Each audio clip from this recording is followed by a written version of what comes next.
Olá, estamos aqui para mais um vídeo da websérie sobre acessibilidade. Dessa vez com o engenheiro Sérgio Yamawaki, especialista em acessibilidade, tendo sido conselheiro-presidente da Comissão de Acessibilidade do CREA entre os anos de 2012 e 2017. Sérgio, é um prazer tê-lo aqui. A palavra é tua. Obrigado, doutora Melissa. Com muita honra que eu participo desse vídeo de uma instituição tão importante quanto o Ministério Público. E realmente esse tema me toca, porque eu tenho vivenciado muita coisa boa, né? Uma transformação na sociedade, as entidades entendendo melhor, né, o que acontece, o que pode ser feito, como fazer, mas ainda a gente tem um grande trabalho a ser feito, mesmo porque nem todos entenderam a importância, a grandiosidade do tema acessibilidade. A questão é que todos nós temos alguma questão especial, né? Todos nós somos especiais e, de alguma forma, precisamos ter algum apoio, né? Alguma medida, alguma legislação que nos traga a qualidade de vida, né? Que nos traga a possibilidade de ser realmente um cidadão, e a gente está entendendo enquanto está melhorando essa questão. Por exemplo, né, a gente sabe que o trânsito, né, é algo que precisa ser melhorado e muito. E ainda há pouco tempo as calçadas trouxeram mais de 170 mil pessoas acidentadas só na cidade de São Paulo. Isso trouxe um impacto financeiro de mais de 2 bilhões de reais, né? Isso é algo que, então, não é só uma questão de inclusão, é uma questão social, é uma questão econômica, é uma questão de produtividade, né? E o trânsito, então, nem se fala. A gente vê, por exemplo, só o trânsito, ele traz invalidez, uma invalidez a cada 3 minutos. É algo que traz, né, algo em torno de 200 mil pessoas inválidas por ano, segundo o DPVAT, né? Isso foi em 2018, eu não tenho dado atualizado, mas eu acredito que deve ser maior ainda. Então, a gente tem que olhar, né, com um carinho especial e entender que todas as áreas, não é só na engenharia mecânica que eu atuo, mas na educação, né, no trabalho, na, na assembleia, né, na administração dos negócios, tudo requer uma atenção especial para que a gente possa ter realmente algo melhor para nós, para a nossa família, para os nossos filhos, e entender que, às vezes, esse pequeno detalhe pode trazer uma evolução muito maior, né, para nós mesmos. Por exemplo, na educação, tem uma síndrome chamada síndrome de Irlen. É uma síndrome que pouca gente conhece, mas que faz com que a pessoa, né, a criança, geralmente, ela não consiga fazer a leitura adequadamente. Ela vê tudo amorfa, né, meio em movimento, porque ela tem algum dilema, algum problema na questão ocular.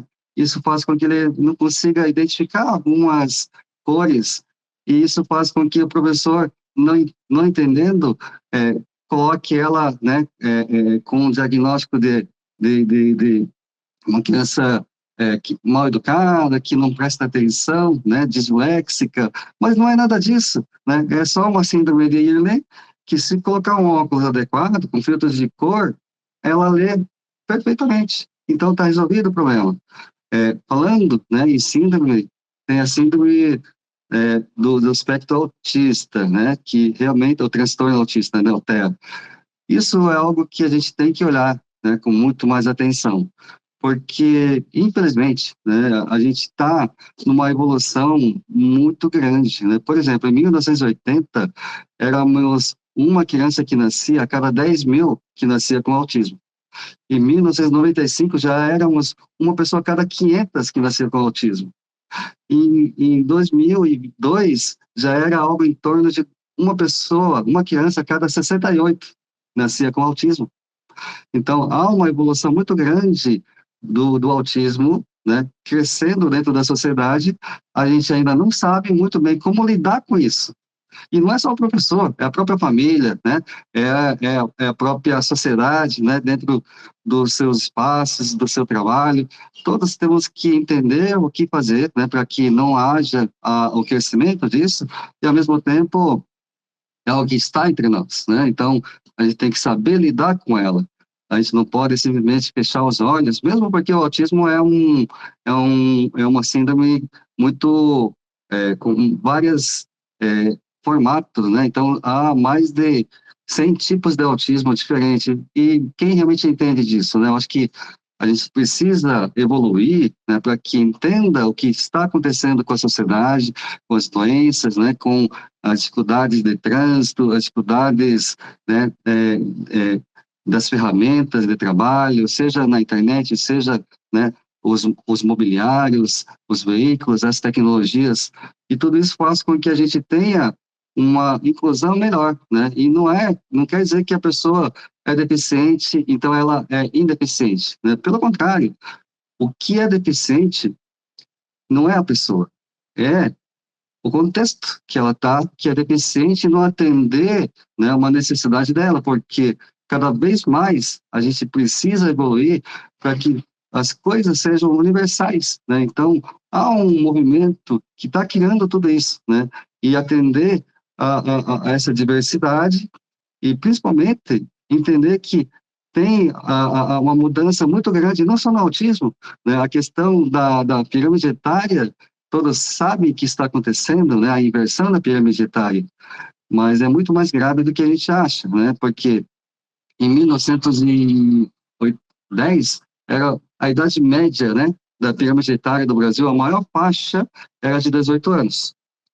E a projeção, segundo o IBGE, tá, é que em 2050, a maior faixa etária, né, da pirâmide etária, que vai estar invertida já, vai ter muito menos jovens, e a maior faixa etária vai ser de 57 anos. Ou seja, né, em 2050, se nós estivermos vivos, você vai ser idoso também. E se tiver essa sorte de estar, né, vivo até lá, certamente vai ter uma chance muito grande de ter algum tipo de deficiência, porque, infelizmente, conforme a idade vai passando, a gente vai adquirindo, né, alguma restrição visual, motora, ou, né, alguma outra. Isso faz com que a gente tenha alguma necessidade especial. E, e, e é mais ou menos proporcional à idade. Aos 60 anos, mais ou menos 60% tem ao mínimo uma deficiência, né? E aos 80 anos, 80%, né, dos idosos têm ao mínimo uma deficiência, quando não mais, né? Então, a gente vai ser idoso, a pirâmide vai estar invertida e a gente vai ter deficiência, né? Alguma, não quer dizer que isso vai deixar você improdutivo, mas certamente, né, se o contexto que você vive for, né, pensado para que haja essa inclusão, para que haja essa adequação do contexto, né, certamente a gente vai ter não só a qualidade de vida para a gente, mas a própria sociedade vai poder produzir mais, né, porque vai precisar de menos apoio, vai precisar de menos pessoas novas se formando, porque cada vez mais vai se aproveitar, né, o conhecimento, né, toda a experiência que essas pessoas poderiam estar contribuindo ainda hoje, mas devido à falta de adequação, você não tem, né? Por exemplo, tá? Há muita gente com muita experiência, muita bagagem em alguma área técnica e simplesmente eles se aposentam. Por quê? Porque eles já não conseguem utilizar o celular hoje muito bem, as redes sociais, né, não conseguem se adequar a toda a nova realidade. Não quer dizer que ele não tem conhecimento, né? E isso é uma perda muito grande para nós, né? A gente poderia ter, né, muitas pessoas produzindo, então, produzindo, eles têm uma vida ativa, essa vida ativa traz mais saúde, né? Então, menos impacto no sistema de saúde, né? Mais retorno em termos de desenvolvimento, né? Dentro da área que ela pode estar contribuindo. Então, investir em acessibilidade, na minha visão, é um ganha-ganha, né? Onde todos ganham.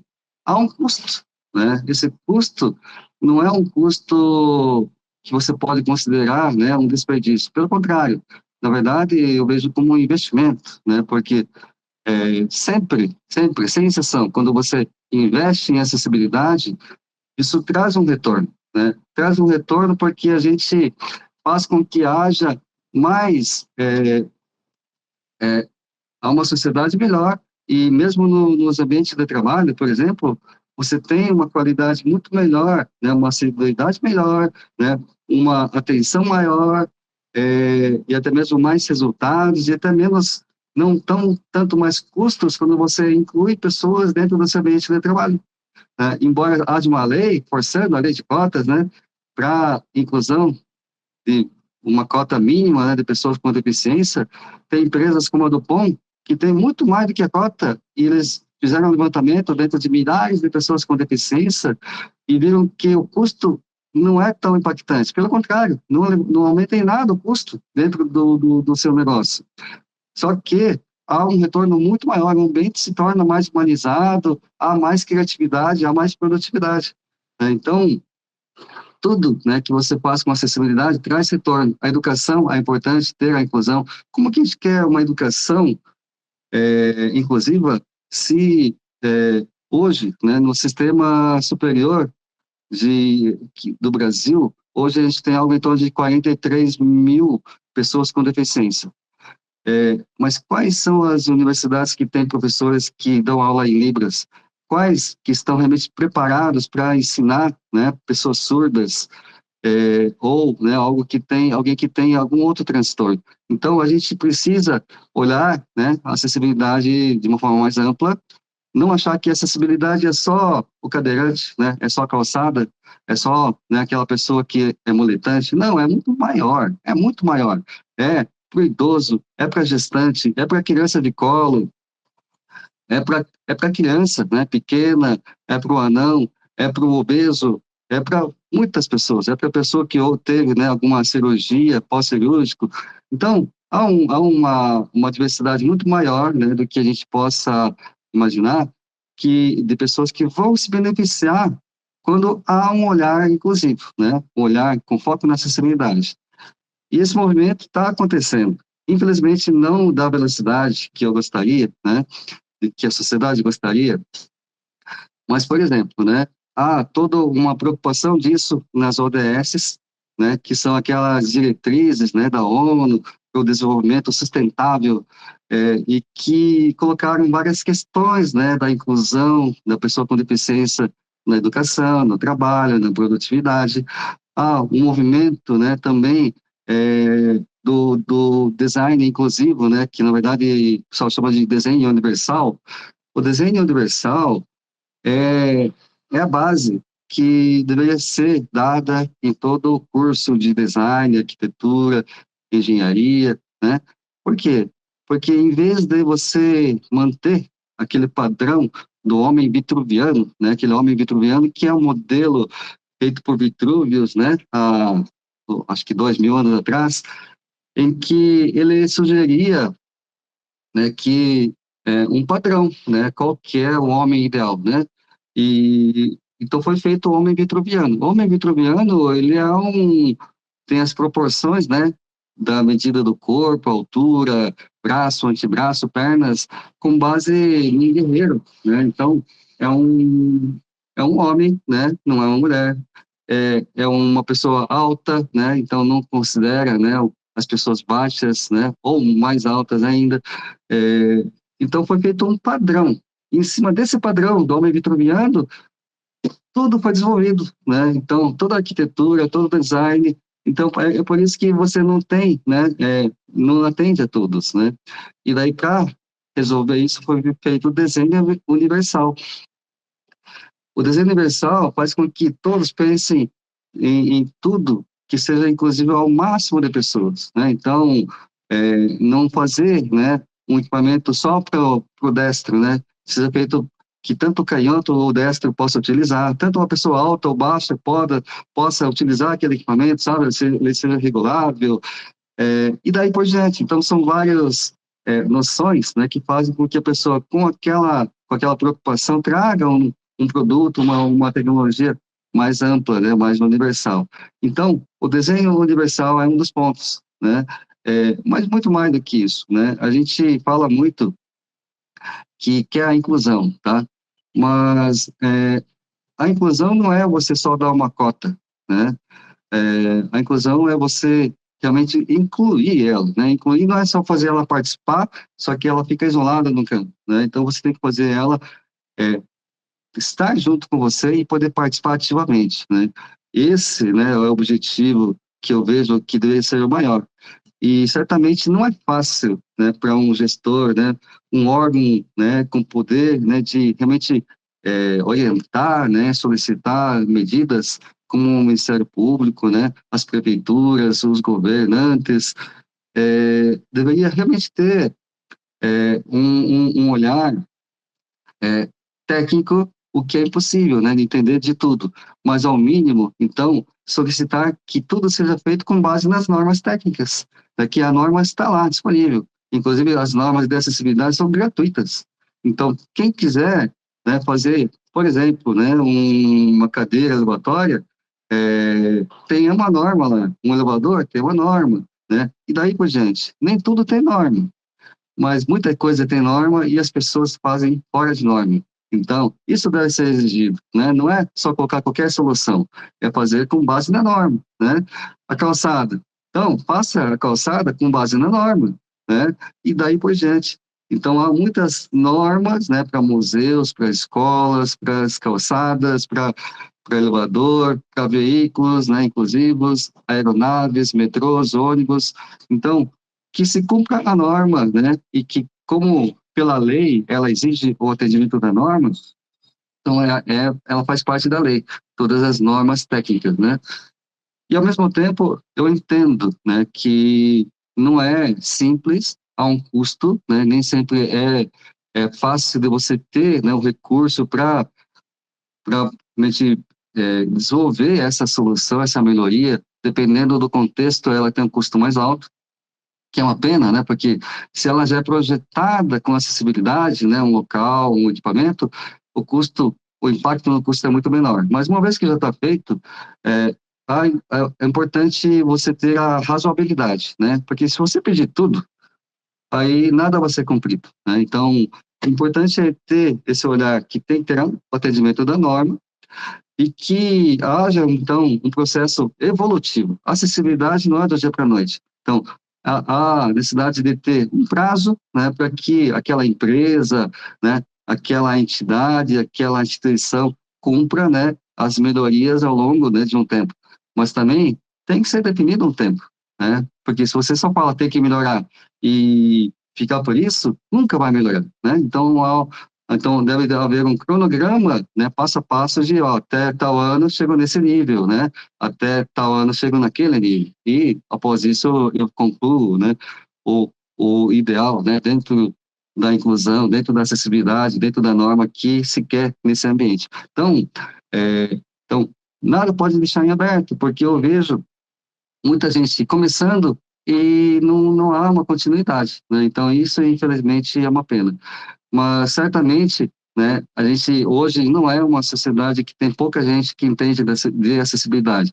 Muita gente fala de norma, muita gente fala, né, da lei do Brasil, que é uma das maiores do mundo, né, em termos da acessibilidade, mas ela tem que ser cumprida, né? Aí o grande papel do Ministério Público, né, o grande papel de quem realmente pode contribuir para que se cumpra uma deficiência da sociedade. É importante que sempre, né, que possível, tenha o acompanhamento de algum especialista, né? Eu sou especialista em desenvolvimento de tecnologia assistiva, então eu já desenvolvi muitas tecnologias, continuo desenvolvendo, também ter contribuído com, né, o desenvolvimento das normas nacionais, da legislação também. Então, tudo isso faz com que eu entenda uma pontinha, mas certamente eu não entendo é, o grande, né, o contexto. Então, cada área vai ter o seu especialista e todos podem contribuir, né? O que não pode é fazer de qualquer jeito, e pior ainda, o que eu vejo como terrível é não fazer nada, né? Ou fazer de conta, né? E fazer uma solução paliativa. Então, espero, né, que possa ter contribuído com uma visão geral, tá, do que é a acessibilidade, do problema, da gravidade do problema, né, e até mesmo da necessidade da adequação para o nosso mundo, né, daqui a 30 anos, que a gente vai ser idoso, a gente vai precisar da acessibilidade, e a gente não está construindo, né, uma sociedade realmente inclusiva como deveria ser, né? A Europa levou muitas décadas, séculos para chegar, né, numa sociedade velha. O Brasil está caminhando rapidamente a ser uma sociedade velha, né? 2050 vão ter mais idosos do que jovens. E a gente tem que, então, caminhar mais rapidamente para poder qualificar a nossa cidade, né? O nosso país, tá ok? Então, agradeço a oportunidade, né? E me coloco à disposição. Qualquer pessoa que queira criar contato, né, pode falar comigo, e eu sempre serei um defensor, né? Um guerreiro aí pela acessibilidade. Então, Sérgio, muito obrigada por ter contribuído conosco, por ter compartilhado seus conhecimentos, suas experiências. Foi um prazer tê-lo aqui e nós nos vemos no próximo vídeo da websérie sobre acessibilidade. Até lá!